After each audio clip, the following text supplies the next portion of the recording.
if you claim to be an expert, or if people call you an expert, or if they're willing to pay for your knowledge, and you are excited about this possibility, maybe it's through a course or through consulting or advisory services or highly skilled work like design work, where you really work with deep knowledge of what design is, for instance.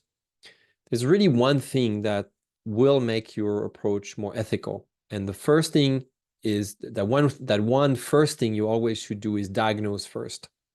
And that's something I've been talking for a long time now when I wrote about this. And I'd like to walk you through the core reasons why this is so important. I bring this topic to you because I see so many of us, and I will fall on my sword first because I used to do this many years ago, and I did it for many years.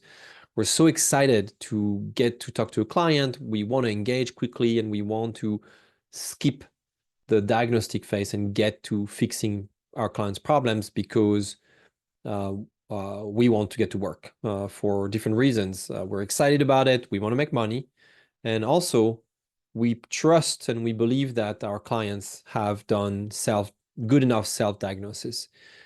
And sometimes, if your client is really, really in dire situation and something has to be done, and that's an emergency case, then you may want to do this. You may want to go to implementation and fixing the problem right away, similar to a doctor who would see a patient come to the emergency room all, broken and bleeding, and we don't have time for a thorough diagnosis. We have to fix the bleeding. We have to stop the bleeding first. We have to take care of this person immediately and jump into implementation and of the remedies, right? And give this person a painkiller, maybe some morphine, maybe some Band-Aid or some things that are going to stabilize their condition. And so this metaphor also applies for us in the expertise world. But if your client comes to you for maybe a problem that they've been thinking about, and there's no like by the minute emergency, and you feel like we have a little bit of time, then the first thing you should do is diagnose first again. And that's the core, that's one of the reasons, kind of to set the stage here. So there are just a handful of reasons why you should do that. The first one is that if they truly see you as the expert, and if you truly see yourself and try to position your business as an expert-based business, you ought to start this relationship from a standpoint of leadership. And the first things that good leaders will do is that they will start by getting on what I call the balcony. The balcony is an analogy developed by Ron Heifetz, the person, he's the writer, he's a professor who coined the term adaptive leadership. And when we run into a problem that is an adaptive problem, a problem for which we don't seem to have immediately a clear solution in hands, what we want to do is get on the balcony as opposed to the dance floor where the action, is happening. We want to step back for a moment and gain distance and hindsight. We want to slow down and get on the balcony and really ask yourself and your client, like, what is really happening here? Like, if we look at this from a different perspective. So that's the first one, is to show up with leadership. Like, great experts show up with leadership. And your clients should be also participating in that leadership activity and be excited about a chance to look at their situation from a different standpoint, from a standpoint from the higher ground. The second reason is that maybe your clients, and my clients, for instance, know their business in and out. Like, not undeniable. They know their business way better than me. But they know it so much that they're so close to the business. They're in the business day in and day out. There is a bunch of blind spots. There's a bunch of things that they can't see anymore. So bringing me on, they expand their field of vision. Literally, they grow their perspective. And this enables them to really uncover opportunities that they would not have covered otherwise. So keep in mind that self-diagnosing is usually not enough, even though your client, whether they own a business or do whatever, they know a lot and maybe they know too much, and that curse of knowledge is really why you should start to diagnose first. The third reason is that you know a lot. You have a wealth of knowledge, either from experience, from data, from specialization. There's different scenarios why you have cultivated this expertise, even more recently. Expertise is not necessarily tied to the number of years you've done something. It could be because of context, or you happen to know something, and all of a sudden that thing is really sought after, is really rare, right? So starting with a diagnostic phase enables you to see, to demonstrate this expertise. It really enables you to be in the mode of advisory first and challenge and discuss really the right mode of operation here. So it is really an opportunity for you to tie what you're going to do with your client, with your experience, with your expertise, by sharing examples, sharing stories, sharing case studies, maybe, or data, or anything that is there and that you have with you in your hands to support your expertise. The next reason is that it's going to help you, if you do this right, it's going to help you really enhance the definition of how your client defined success and how you understand that your client define success. So that's really through a diagnostic phase, when we have a conversation, we have a discussion, maybe through a series of touch points, that we can really elevate the definition of what success looks like in the future. Don't take the first definition of success that your client gives you for granted.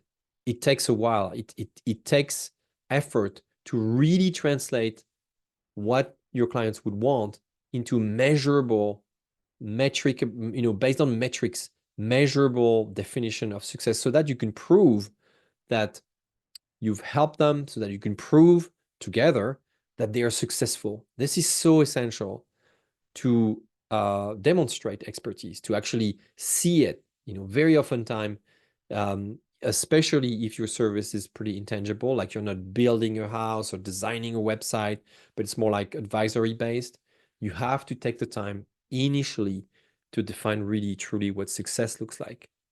Like if you tell me, hey, I want to be richer, I want to be leaner, I want to be more, I want to be in better health. Like, what does this mean? What we say we work together, and I'm a basket. Okay, I'm going to take basketball because I just had a conversation with my son's basketball coach today. And so if we want to define success for my son, what does this mean? Does this mean a certain number of points per game? Does this mean a certain number of plays that he would be able to execute flawlessly, without smoothly?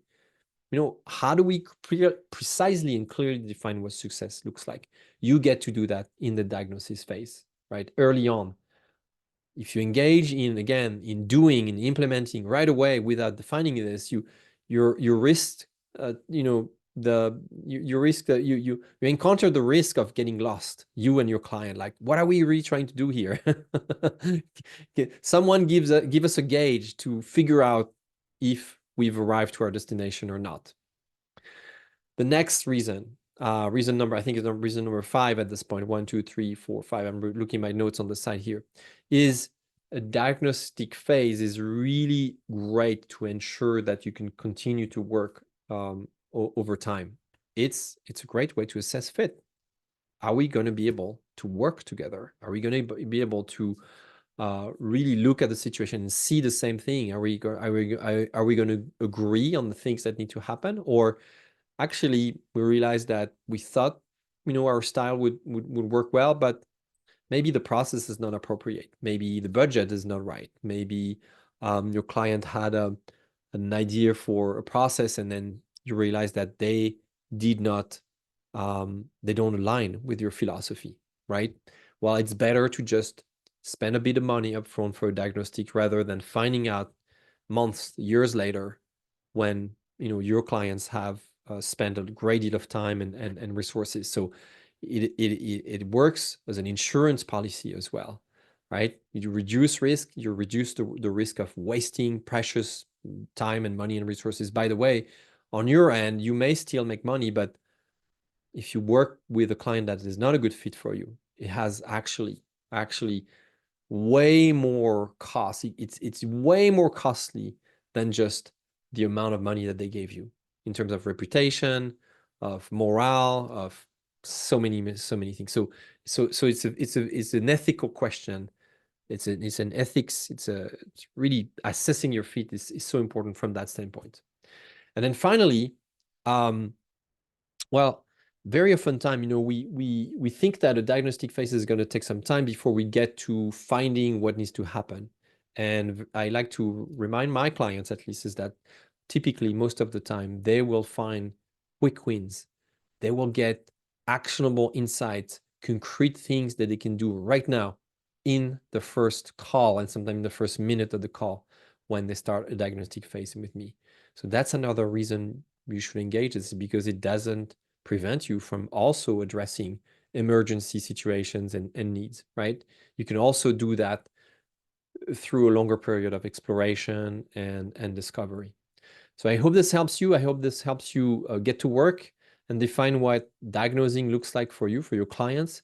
You don't have to start with something, all fleshed out and complicated and all structured and really refined.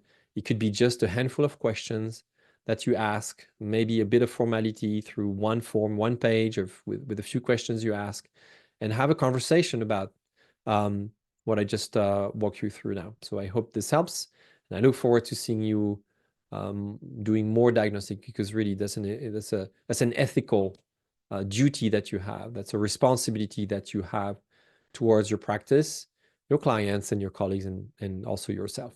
Thank you so much.